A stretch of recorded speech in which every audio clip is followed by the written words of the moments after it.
Los guerreros de terracota. Introducción. Siglo III a.C. El gran señor del oeste de Chu. Cuando el sabio apunta a la luna, el necio solo ve el dedo. Proverbio chino. El general Xianshu observó la majestuosa pirámide escalonada de 100 metros de alto. Se hallaba impresionado, pese a que la odiaba porque simbolizaba la máxima expresión de la infame locura de Qin Shi Huang. Tal era el despliegue de poder, según contaban, que un sinfín de maldiciones y de fantasmas la protegían. Y, lo único que sí creía, que ballestas mecánicas apuntaban hacia las entradas y a los pasillos para cercenar la vida del que se atreviera a violar su cámara mortuoria. Esta disponía de un cielo nocturno elaborado en perlas, y varias corrientes de mercurio representaban los principales ríos y el océano en el que desembocaban. Se decía del enorme recinto funerario que escondía un palacio subterráneo repleto de riquezas, y que Qin empleó la magia de la construcción para convertirse en inmortal o en un espectro, con la intención de seguir gobernando desde el más allá el inmenso territorio que conquistara. El gigantesco mausoleo que salvaguardaba los restos de Qin Shi Huang, o de Shaoxen, como también lo llamaban, se elevaba justo frente a él. Los rayos de sol cuarteaban la superficie, del mismo modo que a la tierra reseca, y hacían que el polvo en suspensión que la difuminaba brillara como si la rodeasen millones de pequeñas estrellas. Xianshu aborrecía el legado del fallecido y soberbio rey de Qin. Fue el primer hombre que se atrevió a unificar China a la fuerza y sometió a los demás reinos sin piedad, mientras se enorgullecía de que por este motivo lo apodasen el primer emperador. «¡Engreído!», gritó el militar rabioso, sin importarle que los demás lo escucharan. «¿Acaso creías que engañarías a la muerte?». Sonrió con maldad y musitó: «Tanto que nos humillaste, tantos pueblos como el mío que arrasaste, y ahora solo eres un cadáver devorado por los gusanos». Zhao Shen se hallaba tan obsesionado por burlar este final inevitable, que a ricos y a miserables llegaba por igual, que al mismo tiempo que mandaba construir la mole, envió una expedición al mar de la China para encontrar el elixir de la eterna juventud. Por supuesto, esta pretensión, al igual que el resto de las supersticiones, resultó infructuosa. «No deberíamos estar aquí», balbuceó Zheng, su segundo al mando. Era un guerrero valiente, pero temblaba porque temía una venganza desde ultratumba, contra la que no dispondría de medios para combatir. «Es una pésima idea. Buscaremos la forma de hacernos con material de guerra en un sitio distinto». «Estoy de acuerdo», lo apoyó el campesino que los guiaba. «Un abuelo mío hacía un pozo cuando la pala chocó con algo duro. Comprobó horrorizado que de la tierra surgía una cabeza moviéndose sola, así que volvió a enterrarla enseguida. Pero mi padre, 5 años atrás, se topó con un lancero que por la posición estaba dispuesto para la batalla. Lo colgó de un árbol, del ginkgo que crecía enfrente de nuestra choza. Después lo apaleó hasta hacer que el espíritu maligno que lo habitaba se fuera. Pero días más tarde mi padre desapareció y nunca volvimos a saber de él». «¡Estupideces!», exclamó Xianshu, harto de tanta cobardía. «He conseguido superar a mis ancestros de la dinastía Chu y me transformé en el general más temido, en el azote de los Qin. Soy el único que ha logrado romper la unificación de China. ¿Y pretendéis que le tema a un simple fantasma? Los fantasmas no existen. Me llaman Xi Chumbahuang, gran señor del oeste de Chu. ¿Qué pensarían mis seguidores si supieran que os permito que me asustéis con cuentos de viejas aburridas? Es más, si tal estupidez me diese miedo, yo mismo me suicidaría antes que caer en la deshonra. ¿Y vosotros os consideráis varones?». Los otros dos permanecieron en silencio. Sabían que de insistir el general sería capaz de ordenar que los asesinasen para dar ejemplo al resto del ejército rebelde. No obstante, se les podía leer en los rostros que consideraban que el superior tomaba una pésima decisión. Parte de la tropa, ajena a la discusión, acarreaba varios pesados troncos para tirar abajo la monumental puerta dorada, pero no fue necesario que los utilizaran, porque cuando se acercaron constataron que estaba abierta. «Esto es obra de los malos espíritus», le susurró el guía Fenn. Temblaba sin control. «Nos tienden una trampa para que entremos. Jamás nos dejarán salir». El oficial, con disimulo, le señaló al jefe y le indicó que se callase. «Más le temo a él», le musitó luego, y el otro hombre movió de arriba abajo la cabeza, pues todos habían visto al general cometer verdaderas barbaridades. No respetaba ni a los ancianos, ni a las mujeres, ni a los niños, y cuanto más le suplicaban que parase, más los torturaba. «Primera compañía, seguidme», ordenó a gritos Jiang Shu. Ignoraba, según su costumbre, cualquier posible resquemor. «Los demás rodead el mausoleo y vigilad sin pausa». Antes de entrar, cada uno de los miembros de la avanzadilla encendió una antorcha. Estas despidieron una mezcla de hedor a grasa y a humo. Una vez en el interior, perplejos, descubrieron que luces de color del oro viejo iluminaban a la perfección el recinto y que el olor a humedad los abofeteaba. Resultaba inusitado como mínimo, porque desde hacía un lustro la zona era castigada por la sequía. El monumento se hallaba vacío, salvo en el medio. Allí, elevada sobre un pedestal, había una imagen de terracota en tamaño natural, que representaba un guerrero que portaba una espada auténtica. Resaltaba de él el furor en el rostro, y que se preparaba para hundirla en un hipotético enemigo. «Es Eugène», les comentó el general. «Solo lo vi en una ocasión, pero nunca olvidaré su cara». «Si fuésemos sensatos deberíamos irnos», lo apremió Fenn.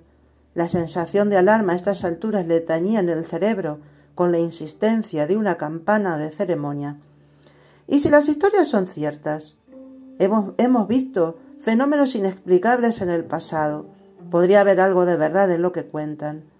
«¿Me dices que le temes a una simple figura de arcilla pintada con colores brillantes?», se enfadó el superior y se acercó a ella para olfatearla como si fuese un perro. «Si hasta huele a clara y a yema de huevo podrido». «Tan gallina eres, Fenn». Y Jiang Shu, de un único tajo, la cercenó por la mitad a la altura de la cadera. «¿Qué has hecho, atolondrado?», lo interpeló el campesino frenético. «¿Acaso no has visto que Xiao Zhen movía el cuello para mirarte y que parpadeaba? No entiendo cómo estás a cargo de cientos de guerreros competentes si ni siquiera puedes cuidarte tú mismo». Luego, sin pedirle autorización y con profundo desprecio, giró y le dio la espalda. Corrió hacia la entrada, como si lo persiguiese un regimiento de demonios. Jiang Shu le arrebató el arco a uno de sus subordinados. Colocó los pies en forma de L, con los talones en paralelo. Mantuvo en todo momento la columna erguida como una tabla. Asió el arma con la mano izquierda, los dedos abiertos, y puso la flecha sobre ella. Llevó el codo derecho hacia el hombro en línea recta y, cuando el índice le rozó la comisura de la boca, ancló la posición cerrando los omóplatos. Inclinó unos pocos grados el arco y soltó la flecha. Le acertó al guía justo en el corazón. ¿Alguien más planea insubordinarse? Si es así, lo invito a revelármelo ahora mismo, pronunció el general con voz estentórea. Si nadie tiene nada que agregar, continuamos con la expedición. Como era lógico, los hombres se mantuvieron clavados en sus lugares. Supongo que vuestra respuesta es no. Prosigamos entonces. Le echó una última mirada despectiva al cadáver del guía.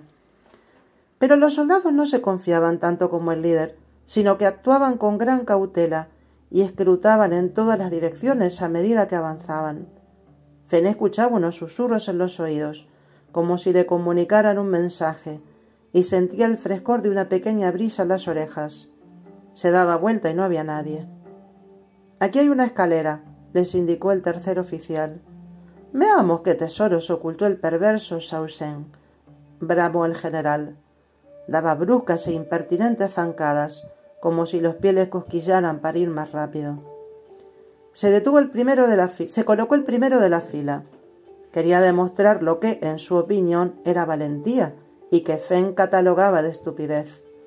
Todos encendieron las antorchas a fin de apreciar mejor los peldaños, alrededor de unos 100, y evitar los pasos en falso. —¿Pero qué diantres es esto? —profirió Jean Jou cuando arribaron a la parte subterránea. El general creía que alucinaba al contemplar el delirio de la imaginación de King. Le daba la impresión incluso de que se catapultaba un espejismo o de que navegaba dentro de las brumas de una pesadilla de la que anhelaba despertarse.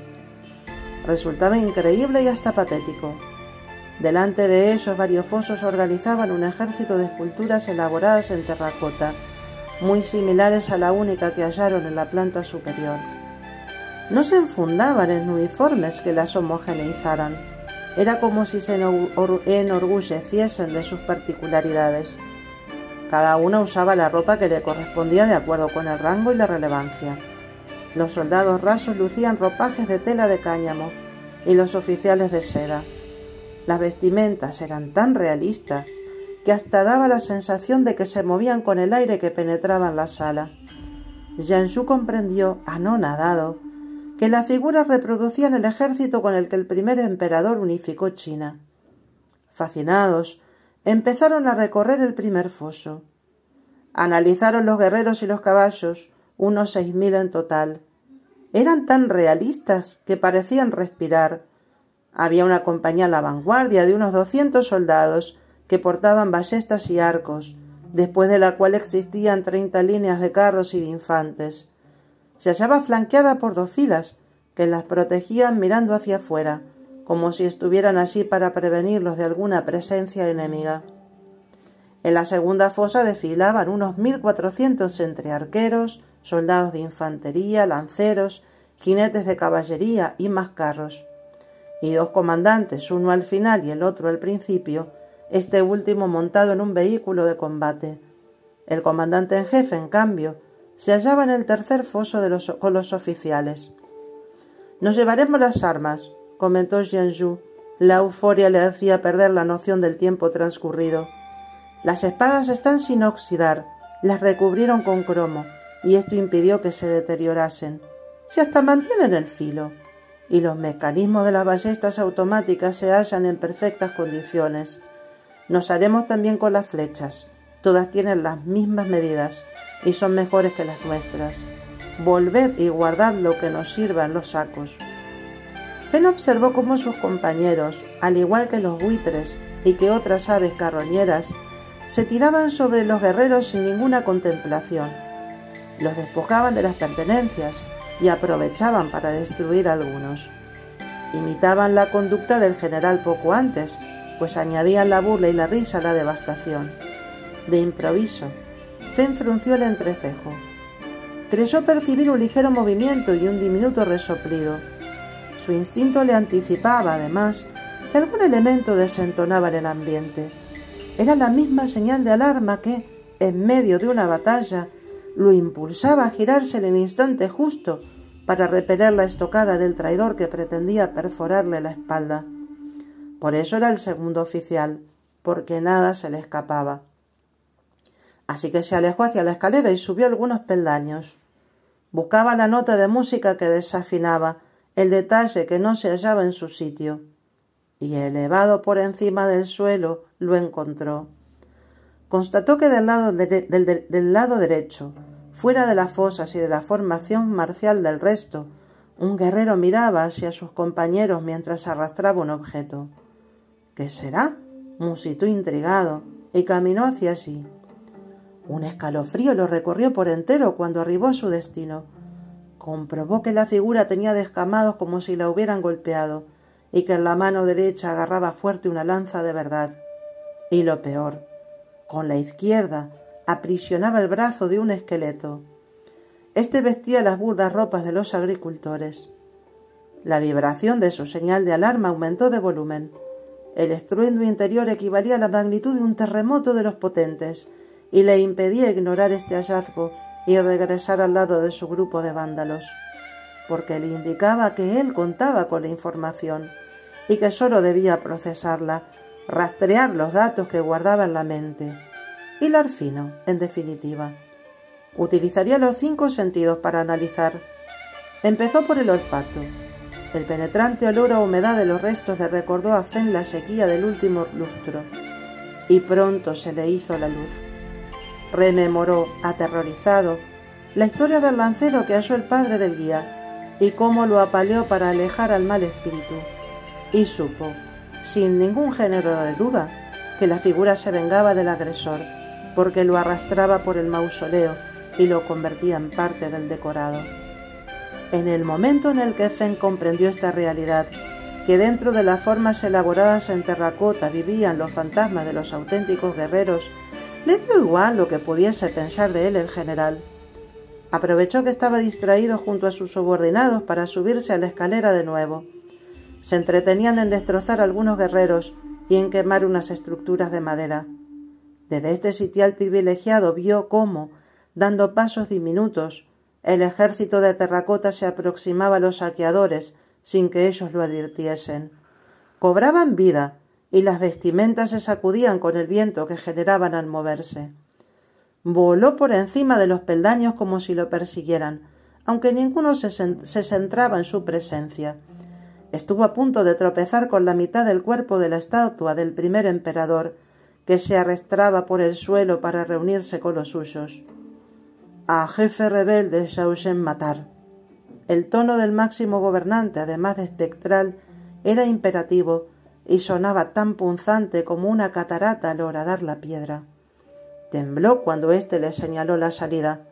La apuntaba con el índice, que dejaba de ser de terracota y adquiría la suavidad de la piel. Fenn le efectuó una reverencia respetuosa y corrió hasta la puerta, eludiendo el cuerpo del guía, pues deseaba estar en cualquier lugar menos allí.